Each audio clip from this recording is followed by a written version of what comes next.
I grew up as a brown kid in a predominantly white part of the world, the Midwest of the United States of America. And overall, I've been given a really good life full of so much love and so many blessings. But there have been some relatively difficult parts, especially whenever it comes to personal identity. And that's something that I put off reflecting upon deeply until this year. That's why in this video, I want to share some of those reflections and my experience growing up as a Filipino kid in America. Now, I want to make very clear that this is not a please pity me video in the slightest. There are two main reasons why I'm making the video.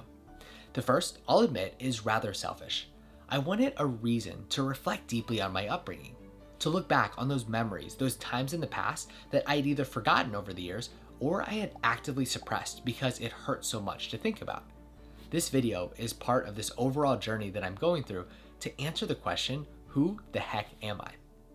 And then the second reason is to give the perspective of one guy to anyone who cares to listen. I know that I am personally so fascinated whenever I get to hear about the personal histories of others. What contributed to make them the people that they are today? I, like everyone else, am only seeing and experiencing the world through my own senses, through my own perspective. So I gain so much whenever I'm able to hear about how other people see the world, what they have gone through. And so often, the biggest thing that I get to realize from all those is we are way more similar than we are different. Okay, those are the reasons why. Let's get into it. To start off, here's a quick timeline of my life to give some perspective to the story. If you don't care as much about the personal timeline and you just want the perspective, no worries. You can skip to this timestamp in the video. I was born in Bowling Green, Ohio to two Filipino grad students. My parents immigrated from the Philippines to the US to get their PhDs, one in the late 80s, the other in the early 90s. As a result, I spent the first few years of my life in Northwest Ohio. Being so young, I don't really remember much of the experience, but I was surrounded by my grandparents who came over to the States for a little bit to help raise me, as well as many of my parents' friends, a lot of them who actually grew up in the Philippines as well. Whenever I was 3, we moved to Edwardsville, Illinois, and that is where I spent my entire childhood, besides 2 years where we moved to St. Genevieve, Missouri. For this video, I actually looked up census information of both St. Genevieve and Edwardsville, and it turns out it's about 2 to 3% of the population are Asian. That's it. I went to school in Oxford, Ohio at Miami University, and after graduating, I spent 4.5 years living in Chicago before I moved back to Edwardsville, which is where I am right now, for a change of scenery. Okay, that's the background. Let's get into my actual experience over these last 27 years. I never realized that I was different until other kids started pointing it out. I'm not sure of the exact age, but if I had to guess, it was around 2nd or 3rd grade where I became actively self-conscious that I looked different than the other kids, especially the color of my skin. That said, there was probably some self-consciousness that happened even earlier than that. The reason I think that is because I never learned to speak Tagalog as a child. Tagalog is very similar to Filipino, which is the official language of the Philippines in addition to English. It's used by most Filipinos as either a first or a second language. And it's also the language, besides English, that my parents are fluent in. It has always been in our household. It's always been around me. Up until this day, it's the language that my parents mostly speak to one another in. That said, I never learned to speak. I think I was so self-conscious that I looked different than the other kids that I didn't want to sound different to them as well. I remember there were moments whenever I was a kid and somebody would ask me, "Do you speak another language?" And I would proudly say, "No, I only speak English." It brings to mind this idea from James Clear's Atomic Habits, where he says, "We don't choose our earliest habits, we imitate them. We follow the script handed down by our friends and family, our church or school, our local community, and society at large. It was normal for most people to only speak English, so I conformed to that." And that's actually the biggest regret that I have from my childhood, because learning Tagalog now as an adult is way harder than I imagine it would have been whenever I was a child. That said, I never had to deal with being a translator for my parents, which is something that I know a lot of kids in immigrant families have to deal with from a young age. Because my parents are arguably more fluent in English than they are in Tagalog, that was never a burden that I had in my life. So in all situations, there are places where we can count our blessings. Racism. Okay, before we get into this one, I think it bears repeating, maybe more for me than for you. This is not meant to elicit pity. That's not the point of this. That said, I did experience a decent amount of racism while I was growing up.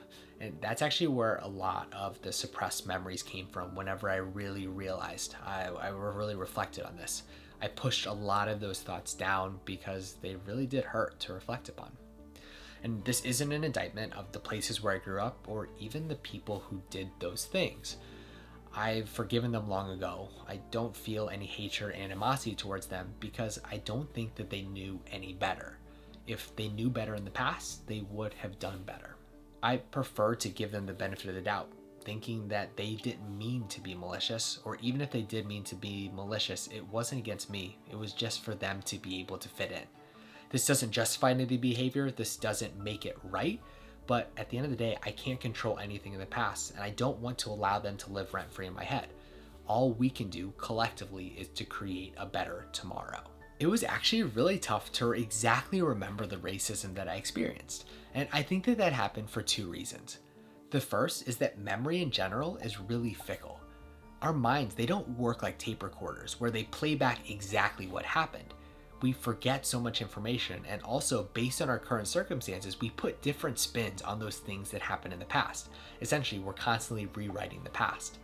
So I rarely trust the things that I remember from even a few days ago, much less a few decades ago. And then the second reason, as I alluded to before, is that a lot of these memories are pretty painful to remember. And so I think that my mind either allowed those to drift off because they were no longer serving me, or actively suppressed. I had to spend a lot of time in the quiet, in the reflection, looking through old pictures, looking through old writings to be able to even bring up a few of those really rough memories. But after a lot of that time searching through my mind, here are the things that I really remember. The first is that there would be all sort of derogatory names that people would use. The main one that I really remember, which was used quite frequently, it starts with a CH and it rhymes with the word blink. I think that you can concur, you can figure out from there what exactly that word was. Another common one that people would use was to make fun of the way that my eyes looked because they don't open as much as some of my other friends. A lot of people would come up and say, oh, this is me, this is you, whatever. And that was how they would relate. That's how I would get greeted by some people. There were times where people made fun of the food that I ate, whether it was the food that I was actually eating at that exact moment, or a very common question, which was, oh, how does dog taste? Why do your people eat dog? Yada, yada, yada, like those sorts of questions there. I was made fun of for my stature, which is short compared to many of my white friends here, but I will say is average for a Filipino. And then the last big bucket, we'll call it racism, is people asking, where are you from? And then a lot of time following up with that, like, hey, go back to where you came from, which in my head, I was like, well, I came from Ohio, but obviously they were talking about the Philippines. And so with all of this, these are all things that I'm sure many other Asians have had to deal with, whether in the States or in other countries as well. I'm not claiming to be special by any means. Those are just the experiences that I had all throughout my childhood. And I'll also say that I do recognize that racism has kind of all different degrees. There's different racism that different people have to deal with depending on where they are in the world. And based on that perspective, I know that what I had to deal with is so, in a sense, laughably small compared to other people. I never had my rights impeded upon. I was never limited in my opportunities, and I get that, right? I'm not claiming that this is the worst thing that anybody ever had to deal with. The reason that I want to bring it up, though, is just to bring it to the forefront and say, like, these are things that I'm sure are still happening to this day. And racism, that doesn't have to be inevitable. Even if it's something that we've dealt with as humans for all of human civilization, that doesn't mean that we have to take it with us into the future. We can have open, honest conversations with our kids about race, not to be colorblind because that's not effective, but how to be more loving and tolerant. We can teach kids how to connect on kindness as opposed to on teasing or on malice. Now, I'm no guru. I'm just another human doing my best in this thing called life. And I'm not claiming to be an expert on race or on raising children. I don't even have children of my own. But I am open to be able to have these conversations, to be able to learn about what are these best practices so that future generations don't have to deal with what I had to deal with, in addition to all the other racism that goes on around the world. I distinctly remember so many times whenever I was walking around my middle school, I was thinking to myself, I wish that I was just white. Things would be so much easier that way. I was truly ashamed of my Filipino heritage. And looking back, I'm pretty sure that the amount that people were looking at me and judging me was way less in reality compared to the story in my head. But the more that I allowed that idea to spread that I was constantly being judged, the more that it came to dominate my psyche. There were comments that were made, but I, in a sense, poured gasoline onto the fire. And these are actually the memories that are the most painful for me to look back on now. Although it was through no effort of my own, I'm proud of where I came from. And the older I get, the more I realize the sacrifices that were made in order for me to get into this privileged position that I'm in now. Not only my parents, who left their home before they were even my age, to come to this new country before there was the internet, before they had the ability to be able to so quickly communicate with their family members, essentially not knowing the next time that they were going to see them, but also my grandparents, who moved from the province into the big city to be able to work those jobs to give my parents the lives that they have, which they've passed on to me, and even all of the generations before that. And it really does hurt to think about how ashamed I was of that. How just because I wanted to fit in, I hated my culture. I hated that I was Filipino. I hated that I looked different. I was different than the other kids. These are things where I will never recognize the extent to which I am so privileged and thankful. I will never realize the extent of all of the sacrifices that were made for me. And to feel ashamed for that, and not only to feel ashamed, but to feel hateful towards it, it really hurts to think about right now. And I'll be honest, I didn't expect to get emotional in there, but it really is just this feeling of shame, this feeling of, who do you think you are? Who do you... Yeah. So that's it.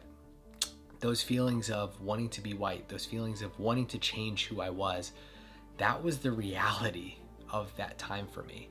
That was the reality of that period of life. And honestly, that continued even partly through high school. It got a little bit better there, but then things really took a turn and they changed for the better in college. So I left for college, and as I mentioned before, I went to Miami University in Oxford, Ohio. And as what typically happens whenever you are in a completely new environment where no one knows your history, you get a fresh start. And I recognize that this isn't a privilege that many can get, a lot of it based on circumstance. I had a chance to have a fresh start. And whenever I got to this college town, although it still was majority white, it still was lacking in diversity, right, compared to other parts of the world, I was accepted for who I was there. It's thanks so much to the friends that I met, where they would ask me, where are you from? Not from a place of judgment, from a place of true curiosity. And they came to love me and accept me for who I was. And whenever that happened, that's whenever I was able to fully accept who I was, my heritage, my culture, my family history and all. And it was in those moments where I became proud of where I came from. I became proud of everything that culminated to be able to get me into that position. Yeah, that was the turning point. So I guess, here I'll say thank you to all my college friends who gave me so much. Essentially what they gave me was this sense of identity that I think had been missing for so long. Or it was this one that I had tried to push off and push off and push off. But once I was accepted for who I was, I just came to love it. And it really is a beautiful thing, this Filipino culture. I will never completely understand it. Growing up in the States, and this is something I'll talk about a little bit later in the video, I have these two different cultures that I've been exposed to, one of them through family and then the other through living here in the States. And the one through family, I'll never fully understand it, but I think I get the big parts. The love of the family, the sacrifices that we'll make for one another, the true joy, the gratitude towards life. And it was in college that I finally came to be able to accept those parts of me. And when I embraced that, life just completely opened up. And I say life opened up because then I was able to take all these things that before I perceived as weaknesses or I perceived as things that I didn't want to define me, and I embraced them and saw them for the strengths that they were. I saw them for how they could make me unique there. There's a phrase that I don't really know where it came from, and if you know the source, please do let me know because I've been looking for it. We all want to fit in until we do, and then we want to stand out. That's what happened to me in college. In college, I was able to then fit in for who I truly was as a human. And in that point, I was able to embrace those areas where I could stand out. Not stand out so that I could look better, I could be better than everyone around me, but stand out because those were the unique situations. It was the unique life situation that I was given, and to use that and soak it up for all it's worth. So that's what I want to get into in this next part of the video. I want to talk about the three main ways, the three main realizations that I have had after my college years where I've really embraced. I've embraced being Filipino. I've embraced who I really am and how that's transformed my life. Oh, that got emotional. Goodness me. Whenever I was a kid, no exaggeration, on a daily basis, my mom would tell me life is not fair. She would be saying this in response to me complaining about a perceived injustice or some area where I did not get what I wanted. And now, years later, I see the truth in her statement. Life truly isn't fair, but in the complete opposite way. In that I have been given so much more.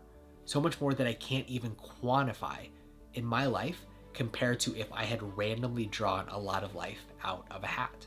On that thread, I started reflecting on what are the top benefits of my experience growing up as a Filipino kid in the US. Here are the top 3. The first is that I have never not done something because there weren't other people who look like me. And so those words are kind of confusing even in my own head. What I mean by that is there has never been an opportunity that I have refrained from pursuing simply because there's not another Filipino or another brown person or another person of color that I have seen already in that group or in that opportunity. Now, I'm not really sure if this is actually a real thing or not, so please do correct me down in the comments or if you feel more comfortable reaching out directly, because I'm always happy to be more informed and more educated on topics like this. But I've had conversations with different friends that are also people of color where they have mentioned that they have stopped for or they have not pursued an opportunity, whether it be to go to a particular school or to go to a certain concert or a certain festival or a certain experience or even apply to a particular job because they didn't see anybody that looked like them. And as a result, they figured that it just wasn't for them. Or there have been other times where they have gone and they have actually had the opportunity, they've received it, but they didn't feel comfortable there, so they didn't end up staying because they felt like a fish out of water. They felt like they were alone on an island. And if you've experienced any of those things, I'm sorry to hear that you went through that. I genuinely hope that life has been on the up and up since then. For me, because of the environment where I was raised, the fact that I don't see another Filipino person or another brown person in a particular place, that's never been a part of the decision-making process for me, at least from high school and beyond. I'm not saying that I'm colorblind, meaning that I don't see the color of other people's skin, because 1, I believe that that's actually impossible, and 2, that actually ends up doing more harm than good. But that's a conversation that we can have at another time. Instead, because I grew up in environments where almost everybody looked different than me, that actually became my normal. And because of that, I believe that I've gotten way more opportunities in life simply because I was showing up in certain areas than I otherwise would have. The second benefit is that I'm more memorable and unique, and that can serve me in different situations. Similar to my height, my race is not something that I can change, so I might as well lean into it and I use it to my advantage whenever possible. For instance, I work in an industry that is mostly white men, and in corporate America, it can be difficult to stand out, especially in these big Fortune 500 companies. Yes, hard work, quality work, which is something that I strive to do each and every day, that can do the trick, but not always.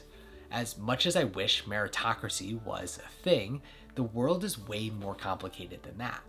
So I sometimes ask myself, what is unique about me? What can I bring to the table? Now, you're not going to hear me explicitly using the race card. You will never hear me say, I should get that job because I'm Filipino. That's not who I want to be. That's not the life that I want to live. But I won't be afraid to seize opportunities whenever they come. For instance, if I'm in a conference or if I'm in some sort of meeting and somebody remembers me more, maybe because I'm the only Filipino guy in a room of hundreds or thousands of Caucasians, I'll take that chance to be able to strike up an interesting conversation, add some value, and make a real connection there. Or what happens whenever I'm meeting somebody new, I'm not afraid to tell them, hey, look out for the short Filipino guy in the hat. That's me. Not only does it usually elicit a little bit of a chuckle, but I think that people appreciate calling a spade a spade. There's actually a quote by Tyrion Lannister in A Game of Thrones that's really helped me with this. He was talking to Jon Snow about being called a dwarf, and he said, let them see that their words can cut you and you'll never be free of the mockery. If they want to give you a name, take it and make it your own. Then they can't hurt you with it anymore. So I've leaned into what has been given to me. After all, I can't change it, so I might as well turn these lemons into lemonade. The final benefit is that I get to experience two different cultures and essentially mesh them into my own personal experience. My parents, they spent their first 20 plus years in the Philippines, so by the time they immigrated to the US, they were able to bring with them certain values, certain customs, certain cultures, certain perspective, in addition to some really, really delicious food that they then shared with my younger sister and with me. So even though I grew up halfway around the world from where most of my ancestors came from, I still feel a real connection to the place and to the people who shaped me into the person that I am today. So is it the same sort of connection? Is it the same sort of understanding as if I had grew up in the Philippines? No, absolutely not. It just simply can't be. There's always going to be things that I will not understand or that I miss because I didn't spend my formative years there. And to that, there may be some people who say, oh, you're way more American than you are Filipino. And to that, I would answer maybe, but people can say whatever they're going to say. Overall, I think because of the experience from my parents, I've been able to pick up on what I consider to be the most important parts of the culture of the Philippines, of being a Filipino. The first one of those is family and the importance of family. It's unwavering. It's a beautiful, beautiful thing. And it's something that has allowed me to have this base upon which I can flourish and upon which I can grow. And family doesn't only mean my mom's sister and all of her family, my dad's brother and all of his family. It's not just about blood. It's also about just this human connection. It's so hard to understand, but whenever you meet Filipinos, even if you're not related, the joke is you're going to be best friends with them in just a few minutes. Everybody's a tita, everybody's a tito, everybody's a kuya, everyone is an ate. That sort of connection, no matter where you are in the world, is so beautiful, and it's something that has really touched me. I think that it's because of that I've started to see all these other people, even if they look different than me, as family, because of that very, very strong value of Filipinos. The second is just a joy and a lightness towards life. I've heard so many people who have been able to meet Filipinos, whether on their travels or in the States, talk about how joyful Filipinos really are. I'm a joyful human, and so much of that comes because of all of my people. Because of this lightness, this fun, this happiness that is just exuding right from the Filipino people. It's so, so beautiful.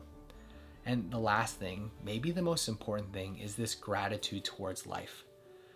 In the Philippines, that's whenever I visited for the first time, that's where I saw real poverty. And I just saw it driving around. That's really, really tough, some of the lives that people live in the Philippines. But overall, there's still a gratitude towards life.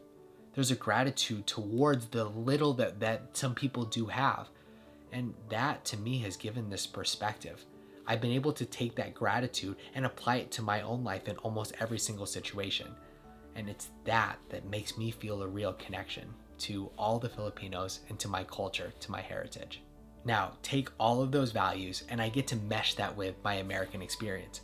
Understanding American culture because I grew up in it. I get to see the amazing parts of it and also the not so great parts, and meshing those to be able to gain two different perspectives. If I didn't have this other culture to be able to lean on, I would only be able to see what's around me, and I think that I would think I think that I would think that what is around me is completely normal. And the reality is, it's not. It's such a privilege. There's so many good things that I've just been given because of the circumstance where I'm in. And so being able to mesh those cultures, being able to bring the best, or at least what I consider to be the best of them together, is something that has been just the most amazing benefit in my life. These two amazing cultures have come together to create and form me into the person that I am today. And honestly, I wouldn't have it any other way. So that's it for now. The long, rambly overview of what it was like for me growing up as a Filipino kid in the US. If you have questions, I'm not really sure what questions you would have, but if you have questions, feel free to reach out. I'm happy to answer those. And in addition, if you've grown up in a culture that is different than your family culture, I'd love to be able to hear your story. Feel free to write down in the comments or email me or reach out to me on Twitter, any other way you know how to reach me. I would love to be able to hear what you've gone through. Now, if this sort of content vibes with you, I would encourage you to hit the subscribe button for more so we can continue this journey together. Either way, I'm sending you so much love, my friends. I hope that today you have the best day ever. Bye now.